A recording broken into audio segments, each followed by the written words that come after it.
ഇന്നൊരു posting day ആണേ. അപ്പോൾ രാവിലെ തന്നെ നമ്മൾ മെസ്സിലേക്കാണ് പോകുന്നത്.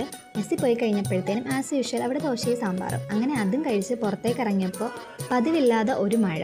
നമ്മുടെയിലാണെങ്കിൽ കുടയുമില്ല, അല്ലെങ്കിൽ ആവശ്യ നേരത്തിന് നമ്മുടെ ഒന്നും കാണത്തില്ലല്ലോ. അങ്ങനെ ബസ്സും കാത്തുള്ള നിൽപ്പാണിത്. അയ്യോ, ബസ്സല്ലാട്ടോ, ഡ്രൈവറുകളുടെ വെയിറ്റ് ചെയ്താണ് അത്രയും നേരം നിന്നത്. അങ്ങനെ ഡ്രൈവറുകൾ വന്നതിന് ശേഷം നമ്മൾ ബസ്സിൽ കയറി. ഇത് നമ്മുടെ കോളേജിൻ്റെ ഫ്രണ്ടിലുള്ള ഒരു കർത്താവിൻ്റെ സ്റ്റാച്ചു ആണേ. അതിൻ്റെ കയ്യിലൊരു കാക്കിരിക്കുന്നുണ്ടോ, നല്ല ഭംഗിയില്ലേ. അങ്ങനെ പോകുന്ന വഴിക്കാണെങ്കിൽ റെയിൽവേ ക്രോസിൻ്റെ അവിടെ ട്രെയിൻ നിർത്തിയിട്ടേക്കുന്നു. ഒരു പതിവില്ലാത്തൊരു കാഴ്ചയായിരുന്നു. അങ്ങനെ ഫുള്ള് ബ്ലോക്കായി. അങ്ങനെ ബ്ലോക്ക് തീരുന്നത് വരെ കുറേ നേരം അവിടെ വെയിറ്റ് ചെയ്തിരുന്നു. അങ്ങനെ ബ്ലോക്കൊക്കെ തീർന്ന് നമ്മൾ ഡ്യൂട്ടിക്ക് പോയി. ഡ്യൂട്ടി കഴിഞ്ഞ് തിരിച്ച് കോളേജിലെത്തി. ഇത് നമ്മുടെ കോളേജിൻ്റെ മേളിൽ നിന്നുള്ള വ്യൂ ആണ്. അടിപൊളിയാണ്. പ്രത്യേകിച്ച് നൈറ്റൊക്കെ ഒരു രക്ഷയില്ല, സൂപ്പർ വ്യൂ ആണ്. അങ്ങനെ റൂമെത്തി. എപ്പോഴത്തെ പരിപാടി തന്നെ എഴുതി മനുഷ്യൻ ചാവാറായി.